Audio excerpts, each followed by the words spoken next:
Hello guys and welcome to my 25,000 subscribers special Q&A video. Firstly, a huge thanks to everyone that's watched one of my videos and thought that they were good enough to hit the subscribe button. That is absolutely amazing. I never thought I'd get to 25,000, but onwards and upwards this channel seems to go. I'm having a really great time on YouTube at the moment. The last 3 or 4 months has just seen my growth on here skyrocket through the roof. So that's absolutely amazing, and thank you all for being a part of the channel and subscribing to me. Thanks also for the hundreds of questions that you submitted. I've actually done 2 submissions for this particular video. I did one back in December where I promised to upload this in January. I never got around to it. And I also did another one a couple of weeks ago. So I had about 200 questions across those 2 submissions, plus people have submitted questions via Snapchat, Twitter, Instagram.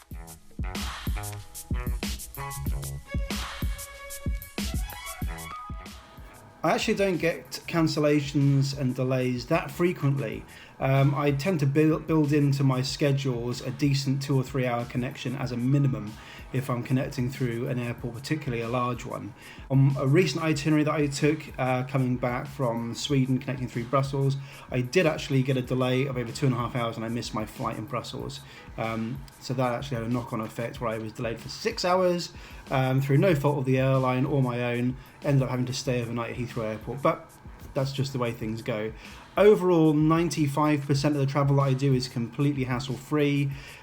Thinking off the top of my head, delays I've had, apart from the one I just mentioned, I had 4 hours once in Atlanta about 1.5 years ago because of a thunderstorm. Apart from that, I can't really think of any serious delays that I've had. So, touch wood, I've been pretty lucky so far.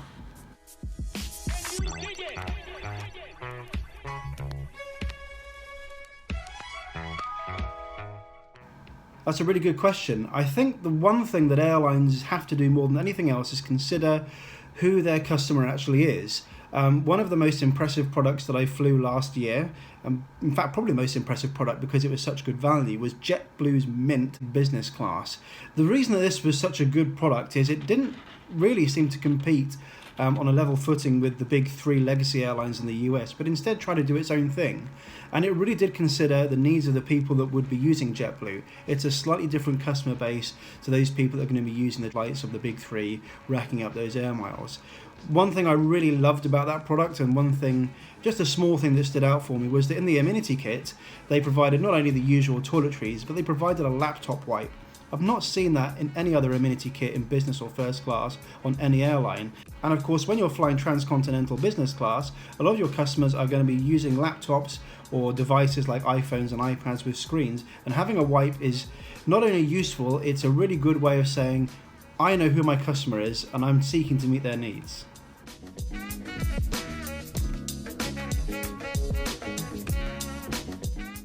I don't really have a rational reason for not liking the Dash 8. You know when you meet a person and you just think, there's something I don't like about this person. Well, that's just what I have with the Dash 8. I can't rationalise why I don't like it. It's just an aircraft that I don't like.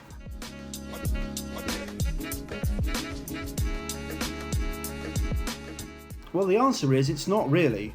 I get a lot of these comments on my videos whenever I feature a European business class product. Invariably the comments come either from Asia, Australia or North America, where things are done a little bit differently. In Asia, the airline world is absolutely on a different scale to what it is in Europe. The airlines there have a completely different playing field that they're working with. For example, labour costs are an awful lot lower in the Far East. In terms of looking at North America, which is probably the most common place that I get this comment from, yes, the seats in European business class are poorer because they are, in a narrow body it'll be 3 an aisle, then 3 more seats. The legroom is pretty similar to what you would get back in economy on that same aircraft. The bonus is that you get that middle seat block, so there's a division between yourself and the next person. The other thing that I would say about European airlines, and if you look at my recent video on LOT Polish Airlines 737 MAX, the great thing about that flight was on a flight of 2.5 hours or so, I got a proper hot meal and I got lounge access, as well as a few other amenities that I wouldn't get flying domestic business or first class in North America. I've done a lot of domestic first class flying in North America. The videos are slightly old, but they are on my channel, so you can have a look at them. But I know that on a flight of 2 to 2.5 hours, you're going to be lucky to get fed a proper meal on a domestic US flight. Generally, you have to be flying for an awful lot longer than that before they start giving you a proper meal. And you won't get lounge access, except in certain circumstances where you may have status with a particular airline or alliance. But just going ahead and buying that domestic business or first class ticket, in most cases, it won't get you lounge access. It's just a different kettle of fish.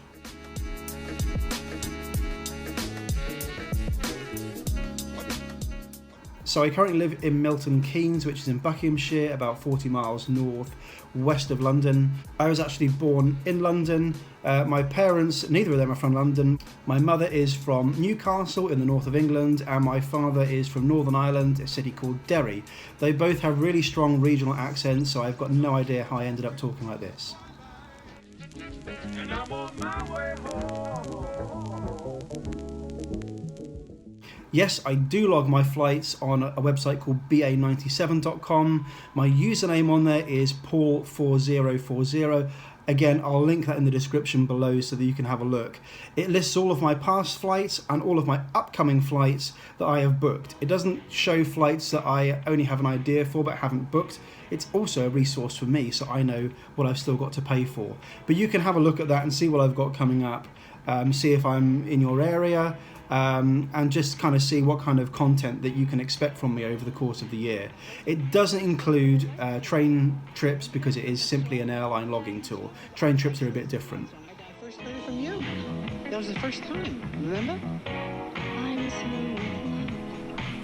I'll never fall again. Do I still search for similar content on YouTube now that I'm a big hit? Well, that's certainly one way of getting your question into the Q&A, which is flattery. It may seem that I'm a big hit with 25,000 subscribers, but if you have a look at my Social Blade profile, which is a YouTube analytics and aggregation tool, again, the link is in the description below, you'll see that there are about 200,000 channels that have a bigger following than I do. So I am pretty small fry on YouTube. I definitely don't feel like I'm a big hit, but I do feel like I'm kind of making an impact in the small niche that I've chosen to produce content for on YouTube.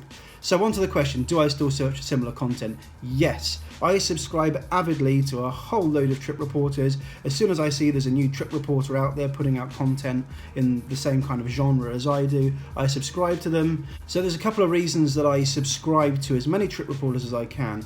Firstly, I really like watching the content, and I like to see the different styles and approaches that different creators use to showcase where they've been.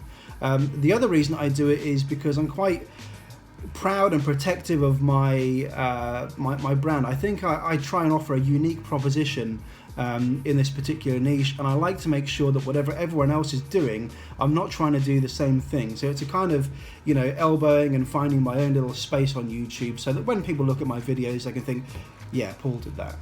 Just while I'm on this question, I'll take the opportunity now to highlight 4 trip reporters that I think you should follow, all of which are either slightly or significantly smaller in subscription number than I am. So these are 4 trip reporters that I really like and subscribe to. The first one is Paul Stewart, who's based in Australia. That's a really good channel because that has a really great mix of content. He flies a lot on oneworld. I know he flies British Airways a lot, on American Airlines. Really look forward to his videos. He has a slightly similar style of presentation than I do.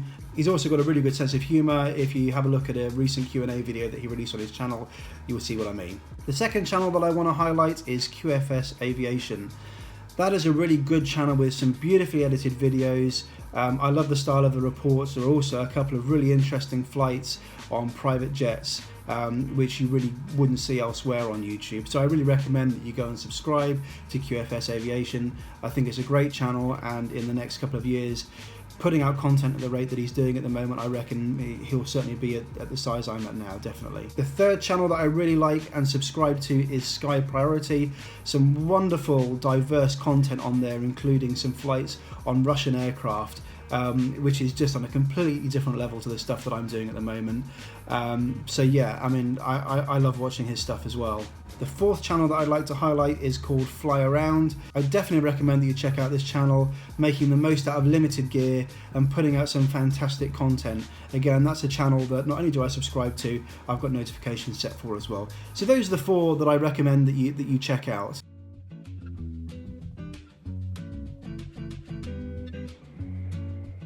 So my favourite channel in this particular niche, it's a really difficult one. I think on balance, Dennis Bunnick Travels is my favourite. I know a lot of you will subscribe to Dennis because he's bigger than I am, but it's just superbly edited stuff, simple, to the point, savage sense of humour, and you know, the videos are nice, short, snappy. He also does a voiceover style, which is kind of in the minority in this trip reporter niche. There are lots of people that do voiceovers. They don't do it very well. I think Dennis does that very, very well, and he speaks with authority. I know that he's got an awful lot of experience in the travel trade. So I think that is my favourite channel in terms of the content that's put out. Another channel that I really respect and admire is Simply Aviation, and I know an awful lot of you will be subscribed to them as well. Two guys, I think they added a third guy who's submitting content a couple of months ago. It's been interesting to see how that channel's really kind of blown up over the last year and a half. You know, their growth rate was pretty steady, and then all of a sudden, woof, they just went through the roof. And the reason I think that Simply Aviation is successful is not because they produce the best videos, it's actually because their channel is so well managed. They are consistent in both style and in terms of scheduling their uploads. They're trying to do slightly different things. So, for example, they tried a couple of vlog segments. I know that David from Simply Aviation is starting to do a new segment on his channel. And I just think that in terms of the overall management and how seriously they take managing that channel, getting back to their subscribers, making their subscribers feel included, that is a channel that I really look up to. I think they've got that down pat. It's a really well-run channel.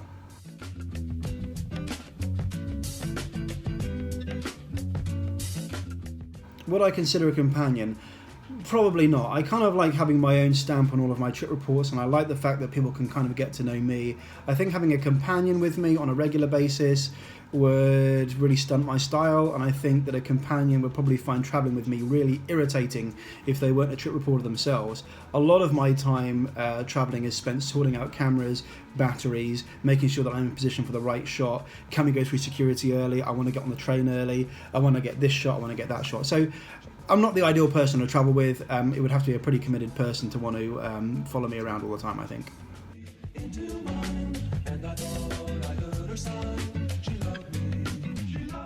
You know, I think people have probably done really rude things to me, and I've missed it because I kind of have this zen-like cool whenever I travel. I just don't get involved in you know, pushing in the front of passport lines and all the rest of it. Once I did see an actual fight going on at border control at Heathrow Terminal 5. I wasn't involved, but I saw the guy push in front of a queue of about 300 people, and some guy sorted him out. Let's put it that way. Did you know that love is all around you? Definitely not. You should not use any third party to book your flights unless there is a compelling reason for that. The reason is quite simple. When you book a flight with an airline, do it directly. It may cost you a couple of pounds more. What you will almost certainly get is clarity about what fare that you've purchased, whether it qualifies for miles, and if there is a schedule change or some problem with the booking, the airline will then handle it directly, and you're only dealing with the airline direct. If you book with SKYSCANNER or EXPEDIA or any kind of third party like that for airfares and there is a schedule change, you will need to deal with that travel agent who won't necessarily be able to get the resolution that you want. Another thing that can happen sometimes is they use consolidator fares, which are a bit lower than the airline published fare. Again, you can save some money if you want, but there are caveats like you may not get access to your booking, so you won't be able to select a special meal, you won't be able to select a seat, and you've got to trust that the travel agent is doing that all for you. I prefer the transparency of booking with the airline directly. The extra expense, I think, is absolutely negligible. I love having that transparency of looking at my booking, selecting the seats and seeing that everything is in order, being able to log in time and time again to make sure nothing has changed. That's just the way that I prefer to do things.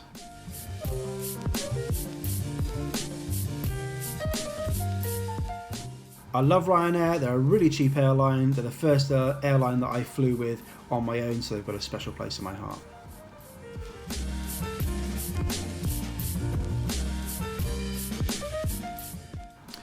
No, hotels really don't interest me, and for the most part I stay in some pretty cheap hotels. That's how I save money and make sure that I've got enough to spend on my flight. So I'll fly business or first class somewhere and then pop into a 2 or 3 star hotel.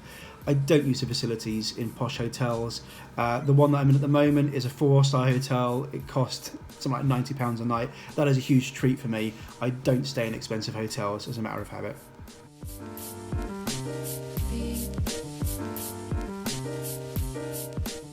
That depends mostly on the airline. Some don't accept cash.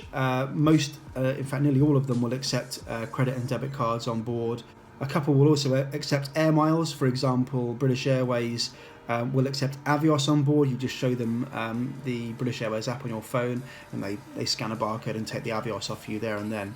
It's a really poor use of Avios, by the way, so don't do that. But you can if you want.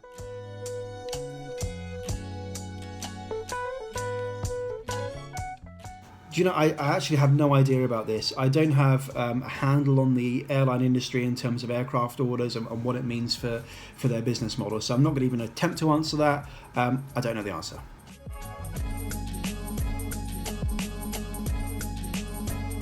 So thanks to my Patreon patrons who donate between $1 and $10 a month to me, I've been able to upgrade my gear over the last couple of months. What this means is that for all of my videos, apart from this one, I'm filming this on the iPhone, I'm actually filming with a proper camera, this Panasonic Lumix DMC LX15, which is a nice compact with some good zoom on it. Shoots in 4K as well, which is perfect. So I managed to upgrade all of my gear. What that means is I can't edit stuff on my phone anymore. So I now use Adobe Premiere, which is a top-of-the-range editing suite. I'm not using all the features of that at the moment because I'm still learning the ropes. That costs me around about £45 a month, and the donations that I get from Patreon help me keep that subscription active to make sure that I can keep editing my videos without incurring any additional costs. Thank you to all of those people that do donate. So that's how I edit my videos, Adobe Premiere. I then finish it off by exporting it to my phone, making sure that it watches nicely on the phone, and then uploading to YouTube from there. From taking stuff off the SD card to actually uploading onto YouTube, an average video would take around about 4 to 5 hours to edit.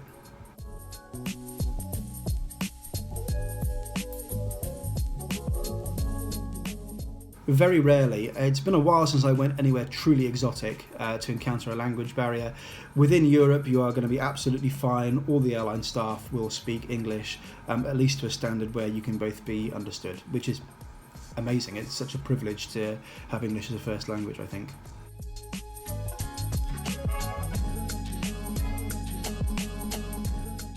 Nope.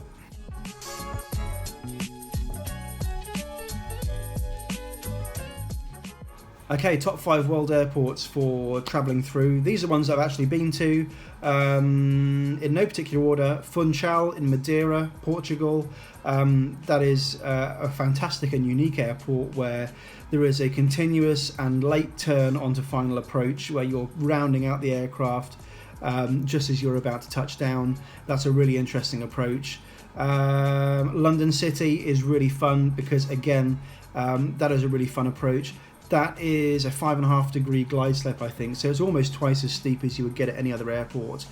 The runway is also very short, so on takeoff, aircraft will generally power up with their parking brakes on, so the aircraft kind of shakes around for a few seconds while the engines spool up, and then boom, you're away, just like a drag racing car. That's really fun to fly both in and out of. Anglesey Airport, which I flew through a few years ago. Sadly, it's before I was doing trip reports, but I'm hoping to be revisiting Anglesey later on this year. What's interesting about Anglesey is it's not really its own airport. It's actually a small enclave on RAF Valley, which is in Anglesey in the very north of Wales. So that's really unique in the fact that it only services one airline and it's a public service obligation to Cardiff. You basically enter the airport, which is a kind of wired off section of the airbase, You sit there in a one-room terminal. It's the same person processing your bags as actually loads them on the aircraft. It's a really kind of homely in-house operation. And of course, while you're sat there waiting for the aircraft, you've got RAF Hawk aircraft taking off and landing, doing jet training. So that's really interesting. You'll notice I have a trend towards smaller airports, and the other one I'm going to mention is South Bend in Indiana, United States. The reason I like that is, firstly, it's an American regional airport. I love the essentialism of American regional airports, and I love how necessary they are to connect the country together in the absence of a good railway network, and because America is simply so vast, they are really essential. In Europe, regional airports can seem like a bit of a luxury sometimes because most of Europe is pretty well connected, but in America it's a little bit different. The one thing that I really like about South Bend and why it's fun is not just that it's a small airport, but it also has the South Shore Line linking it to Chicago. Now that's a pretty old and antiquated railway line using old stock. It's got a couple of really interesting things. Firstly, it's got a station at the airport, which is pretty rare actually in America to have a heavy rail station at the airport. I can only think of a couple of others that have a proper heavy rail connection, not mass transit, but a proper railway. The other thing that's unique about that particular railway is it will take you on some street running, which is basically where the railway line goes down the centre of a street. It goes down what we would call a high street in a couple of towns along the way, which is fantastic. It's that's not something that you see very much anymore in Europe, and certainly not something that you see in this country, the UK. So yeah, that's definitely something up there for the fun factor for me. I can't really think of a fifth airport that I would say is definitely fun to travel through, but let me give you an airport that's not fun. Luton Airport.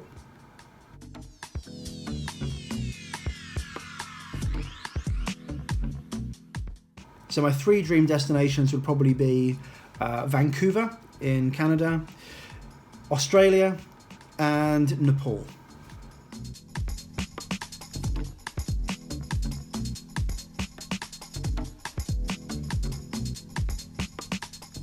I think the only honest answer that I can give to this as a person who's mostly able-bodied is I don't know. I actually don't know what it's like for wheelchair-bound passengers to use airline facilities.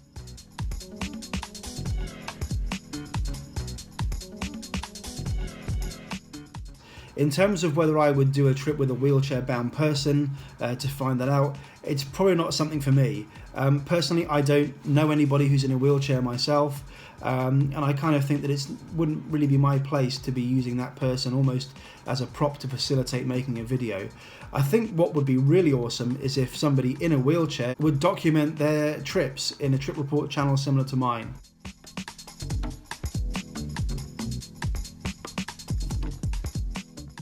The answer is no, I don't travel for work. I have a very averagely paid job, and every single video that you see on this channel is done through leisure, through choice. It's a hobby. I'm just an airline nut. I love travelling around, even if I don't see the destination at the end.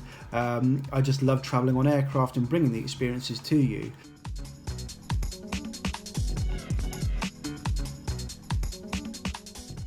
This is by far the most common question that I get asked on my channel. At least one person will ask this on every single video that I put out.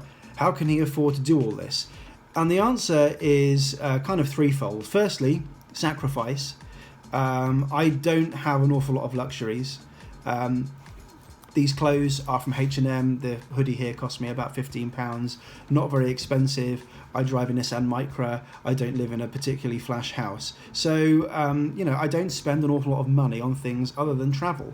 That's my real vice in life, is traveling around, experiencing all the different products that airlines and train companies have to offer. I make big sacrifices in order to be able to afford that. I take money out of my salary that I get paid for my job every single month to finance the travels that I do.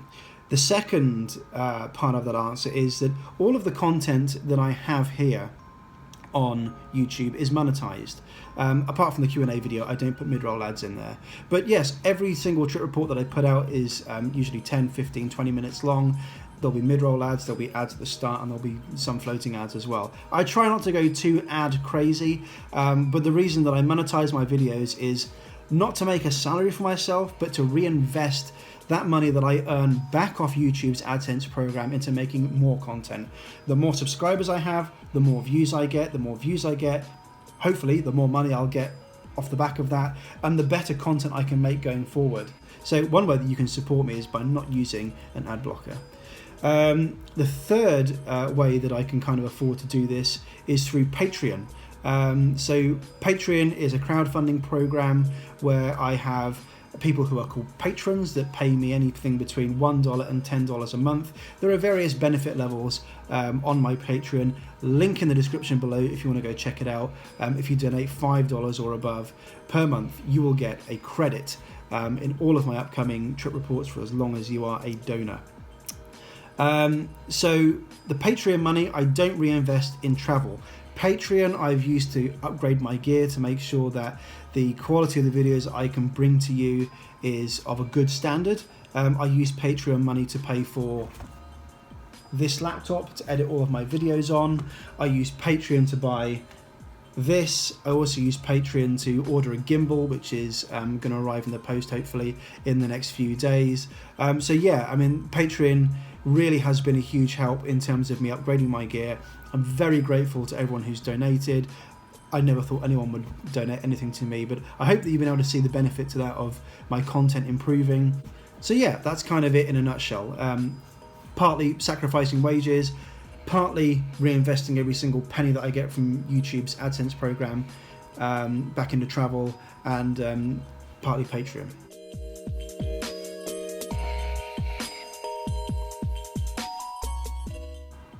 I do make economy class reviews. Over the last kind of few months, I don't think you've seen too many because just the nature of my travel, I've created an awful lot of business class reports. Part of the reason that I put out so many of those is I'm building some status with Air New Zealand, which is a Star Alliance carrier. So you will be seeing quite a lot of Star Alliance this year as I try out all the different carriers in Star Alliance. Airlines like Swiss, Croatian, Austrian, lot Polish Airlines, and so on and so forth.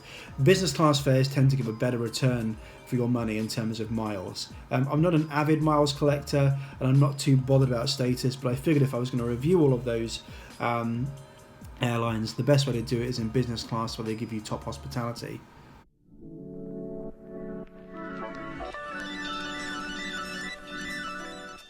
Yes, I love travelling by train, and I hope that comes across in the videos that I produce for YouTube. The reason why I don't sometimes do enough of them is that I've kind of almost ticked off all the trains that are worth doing in Great Britain. So coming up this year, I think I've got the Arriva Trains Wales Premier Service, which I'm going to do in the summer, and also I'll be taking a trip on the Caledonian Sleeper when they release their new carriages, hopefully around about Easter this year. So there's a couple of Great Britain based videos that I'm going to be doing this year, but by and large I've kind of done all of the main lines in first class that are kind of worth covering. The reason that I like to do first class videos is because when you're travelling in first class, it's not a snob factor for me. It's about creating that video and giving a sense of context and place. If I travel in standard class, there's no service there, and it's probably going to be cramped, it's going to be busy, I might have to share my space with someone else. So it will restrict me in the sort of things that I can film and lead to a slightly less good video. And another thing that I really like about travelling first class is that it gives me the opportunity to showcase the hospitality that the train company is giving to me, and showcasing my meal and having those kind of contextual shots of me drinking coffee or whatever. I think those really help the videos along. I think they give the video a sense of purpose and place, and that it's not just a passive experience where I'm looking out the window all the time. I love those out the window shots. They're really important, and I think that they're the kind of bedrock of what my train videos are about, what you can see out the window and how wonderful travelling by train can be. But also I like those videos to feel almost like a mini movie where there are kind of contextual shots as well. Another thing to say is that actually YouTube really incentivizes me to make train videos because the returns that I get off train videos are very, very good. Train videos tend not to cost an awful lot to make. and they tend to attract a slightly more mature audience in terms of age range. It's around about 5 to 6 years older than my aviation videos. Not quite sure why that is, but it also means that I get different advertisers advertising on my videos, and I get a slightly better return. Because when you advertise to people who are older, they're generally likely to, firstly, have more money, and secondly, be key decision makers. So that's why I tend to get a better return on those adverts. I'm massively incentivized to do them. I will make more. I have some plans to do some fabulous train journeys in Europe. Also in America, I'm hoping to take the Acela, I'm not quite sure how you pronounce it, the high-speed train that runs on the eastern seaboard of the United States. Going to be doing that in first class. No one's done a proper trip report on that train yet. I'm hoping no one does one before this summer. It's going to be amazing, and I'm hoping to really kind of knock the ball out the park with that one. It's going to be a great video.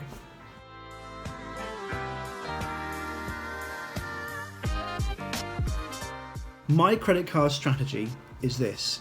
I have one credit card and I do not use it. It is my get out of jail card with a £1,500 credit limit on it, and that is for an absolute emergency when perhaps I'm stuck in the middle of Africa or America or the Far East and I need a one-way ticket home because something terrible has happened. So that is my credit card strategy. I don't take out credit cards, I don't borrow on them. It doesn't make me feel good as a person if I'm doing my hobby, which is what this is, on borrowed money. You should only pursue your hobby through money that you have and can afford to lose.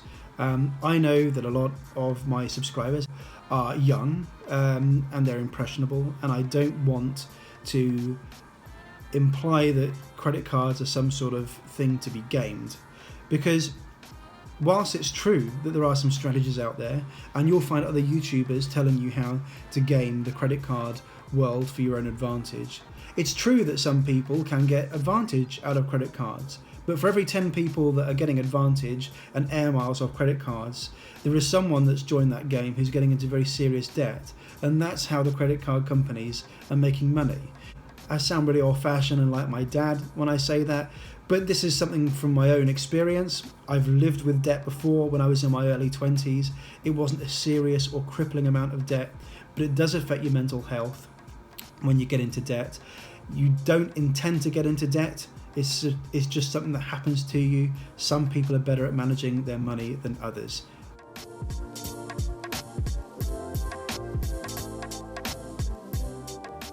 Okay, so you probably realise that I've changed location for this. In fact, I'm filming it about a week later than the rest of the clips that you've seen in here. I totally forgot to wrap up. I was so busy with answering all of your questions there that I totally forgot to put a little end clip in.